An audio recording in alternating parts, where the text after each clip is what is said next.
ધુમ્મસની ચેતવણી વ્યક્ત કરવામાં આવી છે। મેરઠ અને મુઝફ્ફરનગરમાં તાપમાનનો પારો ગગડવાની સાથે રાજ્યમાં સૌથી ઠંડા રહ્યા હતા। બંને સ્થળોએ લઘુત્તમ તાપમાન 3.6 ડિગ્રી સેલ્સિયસ નોંધાયું હતું। સોમવારની સવારની શરૂઆત રાજધાની અને તેની આસપાસ હળવા ધુમ્મસ સાથે થઈ હતી। બપોરે 1 વાગ્યાની આસપાસ સૂર્ય બહાર આવ્યો તો આગામી દિવસોમાં ઠંડીનું મોજું ઓછું થવાની ધારણા છે। શીતલહેરની અસર ઓછી થઈ રહી નથી। સોમવારે પણ રાજ્યમાં સવારે ગાઢ ધુમ્મસ જોવા મળ્યું હતું। બારાબંકી, સીતાપુર અને અમેઠીમાં ઘણા સ્થાનોએ વિઝિબિલિટી શૂન્ય રહી।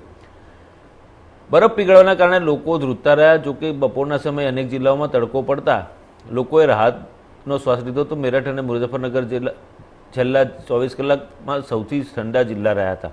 આ ઉપરાંત ગાઝિયાબાદ, બાગપત, ગૌતમ બુદ્ધનગર, બિજનૌર, બુલંદશહેર જિલ્લામાં પણ પારો 4.5 થી 5 ડિગ્રી વચ્ચે ધ્રુજતો રહ્યો।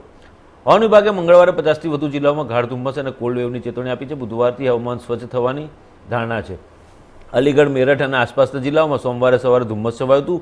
આગ્રા શહેરમાં સવારે ધુમ્મસ છવાયેલું જોવા મળ્યું હતું। ઠંડા પવનોને કારણે ઠંડીમાં વધારો જોવા મળ્યો હતો। બરેલી, બદાયનું, પીલીભીત અને શાહજહાંપુરમાં પણ ધુમ્મસ હતું। હવામાન શાસ્ત્રીઓના જણાવ્યા અનુસાર આગ્રા, ઇટાહ, ફરુખાબાદ, હાથરસ, લખનઉ, મેનપુરી, મથુરા અને બરેલી જેવી સહિત 50 જિલ્લાઓમાં ગાઢ ધુમ્મસ સાથે શીતલહેર રહેશે। હવામાન વિભાગના જણાવ્યા પ્રમાણે બુધવારથી હવામાન સ્વચ્છ થવાની સંભાવના છે। જોકે વિભાગે મંગળવારે 50થી વધુ જિલ્લાઓમાં ગાઢ ધુમ્મસ અને કોલ્ડ વેવની ચેતવણી જારી કરી છે। સોમવારે કોલ્ડ વેવના કારણે રાજ્યના મોટાભાગના જિલ્લાઓમાં તીવ્ર ઠંડી જોવા મળી હતી। ધુમ્મસના કારણે રવિવારે શતાબ્દી એક્સપ્રેસ 7 કલાક મોડી પડી હતી, જેથી ટ્રેનોમાં સંચાલનમાં પણ અસર થઈ હતી। નવી દિલ્હીથી આવતી શતાબ્દી એક્સપ્રેસ રવિવારે 7 કલાક લેટ પહોંચી હતી, જેના કારણે શતાબ્દી એક્સપ્રેસ રાત્રે 9:15 વાગ્યા પછી લખનૌથી રવાના થઈ હતી। મુસાફરોએ આખી રાત બેસીને મુસાફરી કરી અને આ ટ્રેન સોમવારે બપોરે 12:30 વાગ્યાની આસપાસ દિલ્હી પહોંચી હતી। તો મંગળવાર સવારથી પણ જે રીતે વાતાવરણ જોવા મળી રહ્યું છે, સમગ્ર દિલ્હી અને એનસીઆરમાં પણ ધુમ્મસ છાયું વાતાવરણ છે અને જે પ્રકારે ગાઢ ધુમ્મસ જોવા મળ્યું છે, વિઝિબિલિટી પણ 0 થઈ ગઈ છે।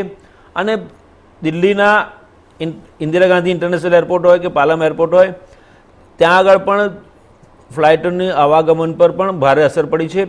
0 વિઝિબિલિટીને કારણે મોટાભાગની ફ્લાઇટ્સ મોડી પડી છે અથવા તો ડાયવર્ટ કરવામાં આવી છે અથવા તો કેન્સલ કરવામાં આવી છે। સાથે સાથે ઉત્તર ભારતમાં ચાલતી રેલવેની સેવાને પણ ભારે અસર પડી છે। મોટાભાગની ઘણી બધી ટ્રેનો 1 થી 5 કલાક સુધી લેટ ચાલી રહી હોવાના અહેવાલો સાંપડી રહ્યા છે। સવારથી જ દિલ્હી એનસીઆરમાં ભારે ધુમ્મસ જોવા મળ્યું હતું અને તેના કારણે વાહન ચાલકોને પણ બહુ તકલીફ પડતી હતી, કારણ કે જે પ્રકારે ધુમ્મસ છવાયું છે, ગાઢ અને અતિ ગાઢ ધુમ્મસ છે, ત્યારે ક્યાંક ને ક્યાંક વિઝિબિલિટી પણ 0 થઈ ગઈ છે, જેથી વાહન ચાલકો ભારે मुश्किल में मुकाया था। दिल्ली एनसीआर घने कोहरे की चपेट में है। हम ग्रेटर नोएडा में मौजूद हूँ। हम ग्रेटर नोएडा की तस्वीर आपको दिखा रहे हैं, किस तरीके से हर तरफ कोहरा ही कोहरा छाया हुआ है। सड़कों पर विजुअलिटी बिल्कुल 0 है। कह सकते हैं कि पहाड़ी इलाकों में बर्फबारी के बाद हर तरफ सर्दी का सितम है वो देखा जा रहा है। लोग हैं वो घरों में कैद हो चुके हैं। आप देख सकते हैं सड़कों पर किस तरीके से वाहनों की रफ्तार है वो थमी चुकी है, क्योंकि ठंड का प्रकोप है, ठिठुरन है, वो आज भी नोएडा, ग्रेटर नोएडा में बड़ी है। जिस तरीके से हर साल की तरह इस बार जो सर्दी का प्रकोप है वो कुछ ज्यादा ही देखा जा रहा है। कहीं ना कहीं बढ़ती सर्दी के चलते जहां लोग पहले पार्कों में घूमते थे, लेकिन अब घरों में कैद हो चुके हैं, क्योंकि सर्दी का सितम ऐसा है कि हर तरफ कोहरा और ठिठुरन से लोग परेशान हैं।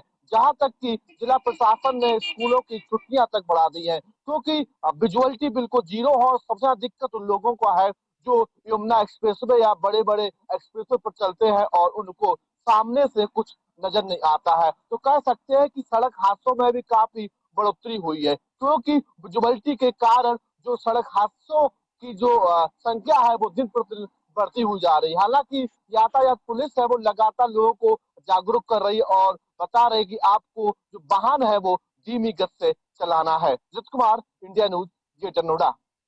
दिल्ली एनसीआर सहित पूरे उत्तर भारत में कड़ाके की ठंड से अभी राहत नहीं मिलने वाली है, क्योंकि मौसम विभाग ने ऑरेंज अलर्ट जारी किया है।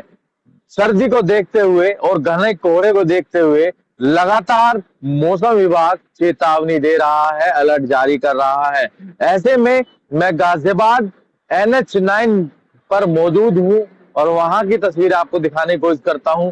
आखिरकार किस तरीके की सर्दी आज गाजियाबाद में देखी जा रही है। चारों तरफ आप देखेंगे तो धुंध ही धुंध दिखाई देगी। इसके पीछे, इस पेड़ के पीछे काफी ऊंची ऊंची इमारतें हैं, पर आज वो धुंध की चपेट में है, कुछ नहीं दिखाई दे रहा है। सब कुछ एक धुंध की आगोश में समा गया है।